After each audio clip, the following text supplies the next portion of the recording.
ones, empaths, I'll admit it, I've got this Saviour empath streak in me. I'm sure you have this Saviour empath streak in you too. But what we done for this scum of the earth, narcissists, made us Captain Save-A-Ho. That's what it made us. In their eyes, and in reality, that's all we was. All of the good deeds that we done, you know, putting back to the pieces together of their life, building them up, helping them out, showing them love, caring for them. We was nothing but Captain Save-A-Ho. We put on our cape. We swooped in to save the day. We didn't know. We didn't know what we was dealing with. So it's not our fault. But that's in reality what we was. We was Captain Save-A-Ho. And as I said, a hoe can be a male or a female, you know. I know in today's culture people say hoe, immediately you think it's a female. But a lot of these males out there, they're hoes as well. And the thing is, right, we overlooked their dusty past, you know, their past. We believed the false narrative of what they told us. They were nothing more but than hoes out there in the streets, right? Just going with all of these supplies, and they're so damaged. They're so damaged. And we swooped in with our cape, you know, and tried to save the day, you know. We tried to save the day. It's your Saviour empath streak in you. It's not your fault. It's not my fault. But the way I sum it up now is with the narcissist that I was involved in, she's a hoe. She always was a hoe. And, you know, she didn't deserve me swooping in to try and save the day, right? And these narcissists don't actually deserve you swooping in and trying to save the day, you know? They count on people like this. They count on people like this that have this streak in them. This is why we attract broken people, because we try to fix people, you know, but some people are unfixable. There's no amount of work you can put in to truly fix these individuals in reality, you know, because the love we gave, the care we gave, the piecing back together their lives, overlooking their past, you know, helping them, you know, sorting out different kind of issues, maybe financial issues, family issues, sorting it out. It all got took for granted because they're a hoe, right? That's what they are. They've proven it. They've proven what they are, even now, where they've gone off with their new supply. You know, they're dusty. They're dusty creatures. And it's a shame that we were taken advantage of and contorted into Captain Save-A-Ho. But in reality, when you look back in retrospect, that's all we was. Seriously, I'm not trying to undermine you here. I'm not trying to belittle you here. I'm calling myself that too, right? We can't be that in people's lives, you know? If you meet someone who's generally gone through a hard time, they're struggling, and they're genuine, they show reciprocation, they show reciprocity, you know, they show empathy, they're a kind person, and they've had an unfortunate past, then maybe you can help them, you can fix them. The Saviour empath streak will work. But the Saviour empath streak doesn't work with these narcissists. They look at us as a gold mine. They look at us as someone that will literally give and give and give and give, and we get nothing in return. We get absolutely nothing in return from these dusty creatures that they are, right? So we need to be careful. We have to be careful. If they're still in your life, or, you know, somewhat in your life, you need to cut the cord. You have to cut the cord away from these individuals. They take and take and take. Now, I'm not even just talking about romantic setting, right? This can even be a friendship. This could be anything. We attract broken individuals that are broken. And there's nothing wrong with broken people. But when it comes to broken narcissists, oh God, please help me. They are ruined. There's nothing left to save them. They're on a downward spiral. We're the only thing that kept them afloat to some degree. We're the only thing that kept them in balance to some degree. They are disgusting. They are despicable, right? They took everything we've done and twisted it into something else, you know? They abused us. They smeared our name. You know, if we had not been in their life for the period that we was in their lives, we literally did save them. We saved them from a real bit of destruction. The only thing we done is delay their process of destroying themselves. So for however long you were with them, we delayed the process of the inevitable end of the narcissist. We delayed it. We kept them afloat. We kept them from going down the dark path. But you see what they still done? They still went out there. They cheated. They spoke to other people, right? They thought the grass was greener and they went off with a new supply. They're never going to find someone like you again. They're never going to find someone like you again who done what you done. We self-sacrificed for the good of another person. We didn't know that they were a narcissist. Now, if you showed this Saviour empath streak to someone who's deserving of love, deserving of it, they will reciprocate what you've done for them. They will be so happy that you come into their lives. And the thing is, the narcissist knew at the beginning what we were. And I'll tell you how, right? It's all to do with our empathy. They sussed us out about our empathy, about us feeling bad, about how we can put ourselves in those situations. That's why they would constantly repeat and constantly tell us about a bad circumstance that they find themselves in. They would constantly tell us about this and that, and we would feel bad for them and we'll try and fix it. But really, what was it about? It wasn't about the bad situation. They didn't really need to be fixed. They just wanted supply. They just wanted us to provide supply to them. That's what they wanted. Okay? So we have to look in reality of what it was. These lot of hoes. They are. That's what they are. And we tried to save the day like Captain Save a Hoe. There's no saving a hoe. They're gone. They're for the streets. It's over. It's out. These people cheat. They lie. They steal. They manipulate. They don't care. They've got no morals about them. They're disgusting, despicable creatures. Dusty weirdos, as I like to say. That's what they are. There's no saving them. There's no saving them from the bitter ending that they're going to go down. And now, if you're out of their life, they're heading for destruction. They're heading for destruction. Don't feel bad for them. You got to let them go. You got to cut that cord. You got to let them go. There's no saving these lot. You know? After all we done. You know? After all we done for them. They still abused us. They still devalued us. They still manipulated us. You know why they done that?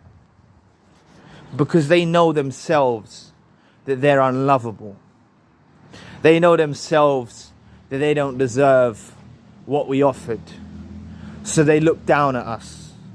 When we provided security, warmth, love, care, consideration, admiration, when we provided all of those things for them, they looked more and more down at us. The more and more we loved, the more and more they got an inflated ego and looked down at us. Because in reality, in the core of them, they know they're unlovable. They know they don't deserve us. Please press the like and the subscribe button. Help your brother out. It'll take 2 seconds of your time. Thank you. As I said, I wasn't trying to undermine you here with a Captain Saviour analogy, but that's just how I feel. I feel I was trying to be some sort of superhero and save someone who's broken and self-destructive and a narcissist. What was I doing? Why did I waste my time?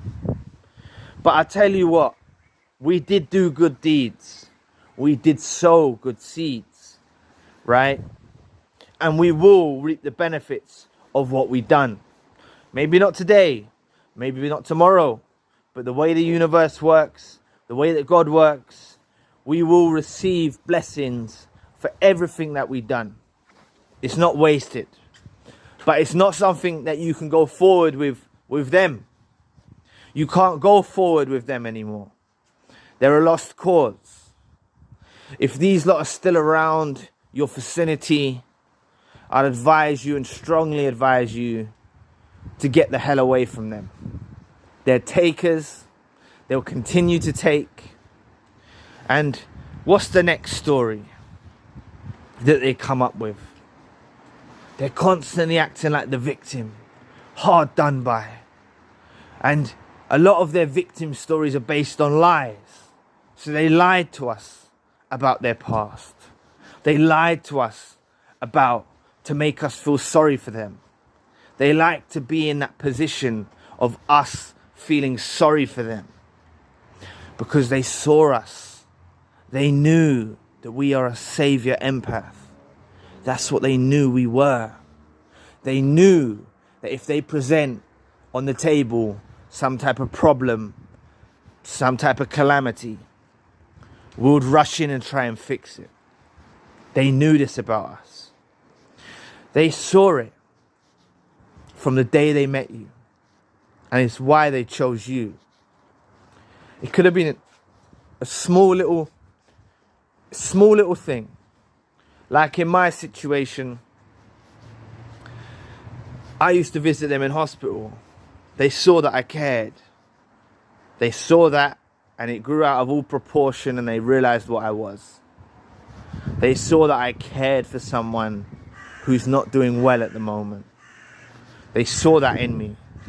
Another scenario where they knew that I was different was just because they bought me something during the love bomb, and I bought them something back.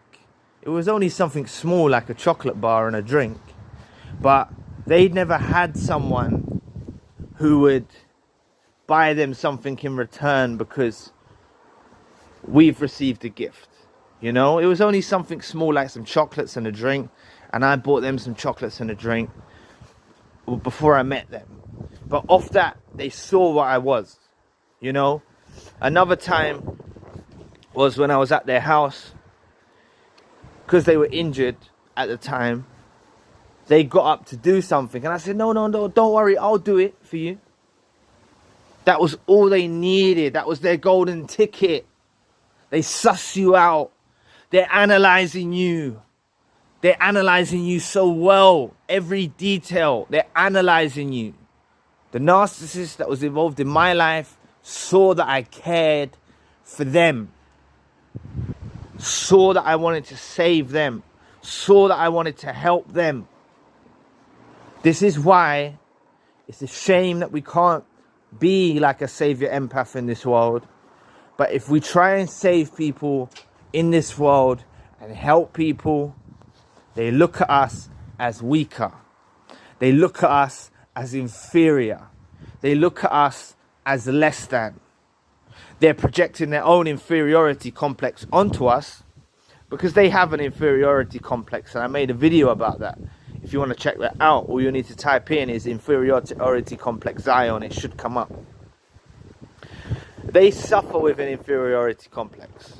They feel less than us. So when they see someone trying to help them, right? When they don't have very high spirits and they don't think very highly of themselves, that equates into We're less than. We're nothing. We don't deserve anything. We're just there to help heal their lives. A supply that helps put things back together. They make a mess, we fix it. We clear it up. They make a problem, we resolve it. That's all they do. That's what they do with us. That's what they do with the Saviour empath. They take advantage of the Saviour empath to such high degrees. And, you know, after it's all said and done with, and you're away from them, if you're not there already, you will get there. But after it's all said and done and you are away from them, there's a sort of emptiness left in your heart. Because you were providing so much for someone over the course of time. You are providing such a supply for this individual that when it's all gone, you feel rather empty. You feel like you don't have something to do. And that's because they were constantly presenting you with drama, a new ordeal. Something kept popping up that we needed to fix, you know. It makes you feel kind of empty at first. But that emptiness, that alone time, is for you to put inside yourself. It's time for you to focus on yourself. We can't save these lot. We can't save these lot. We tried. We tried to save them. And what did they do? They threw it in our face. They went off with a new supply. They cheated on us. They lied to us. They smeared our name. They devalued us. All of those things that I've just said, I've said very lightly. But the intricacy involved in devaluing someone, the intricacies involved in a smear campaign, you know, there's a lot that comes with it. There's a lot of pain. There's a lot of grief. There's a lot of hurt that comes with all of these actions that they've done. The intricacies of them cheating or lying, you know, there's a lot of hurt. There's a lot of pain when you've made this person your one and only. If it's a romantic setting, you know, it's horrible what we go through. Because it's all thrown back in our face. Everything we've done for them, everything we built them up to be, is thrown back in our face. And almost like it's forgotten. But we are Saviour empaths. And it's in our nature to help people. But now we need to be a bit careful with who we decide to help. With who we decide to give our time to. With who we provide love and care for. We need to be careful about it. We can't just let anyone in. For some reason, we attract the broken. We attract the broken narcissist. Don't feel sorry for them about their past. I'm telling you, they lied an awful lot about their past. They were actually the one that was probably in the wrong, you know? When they told you stories about this happened with my ex, or this happened with my family, and my family done this, and this happened, they were probably the one in the wrong. We were fixing something that wasn't even broken, if you understand what I mean there. They didn't actually have any issues. They're just broken in their minds. They're broken to the degree that they want to always play the victim. They always want to play the victim role. Oh, look at me. Look how much I've been hurt. Help me. Help me. Help me. And all we did is put on our cape and rush in to save the day. There's nothing wrong with that. We are good people. We are saviors. But they didn't deserve us saving them. And we wasted our time with them. They were a lost cause. They were broken. Broken through their own self-destructive nature. Broken. Right? They didn't deserve us saving them. And no longer are we going to save them. No longer are you going to try and save them. Going forward. If they're still involved in your life, get the hell away from them. They're dangerous. They will manipulate you to try and help. They will manipulate you for supply. You need to get the hell away from them. And you know what? Don't feel guilty about it. I know it's hard because you've been brainwashed to think this person is in need. But hopefully this video helps you understand this person is not in need. They manipulate your good side for supply. That's ultimately what it is. They manipulate your good morals, your good tendencies, your heart, and make you hyper-focusing on them and their life. We've got healing we need to do ourselves. We've got self-love we need to put in ourselves. We've got care that we need to put in ourselves. And it's time we become a bit more selfish and guard our empathy with all we can. Guard our empathy in our heart so we don't fall victim to another one of these people that manipulates us and makes us start trying to fix their lives again. So anyway, thank you for watching today. Please press the like and the subscribe button. If you'd like to donate to the channel, you can find the link in the description box. And if you'd like a one-to-one session with myself, you can also find the link in the description box. Currently, I've got a secondary channel, the spiritual channel. So anyway, I'll be back with another video soon. Peace.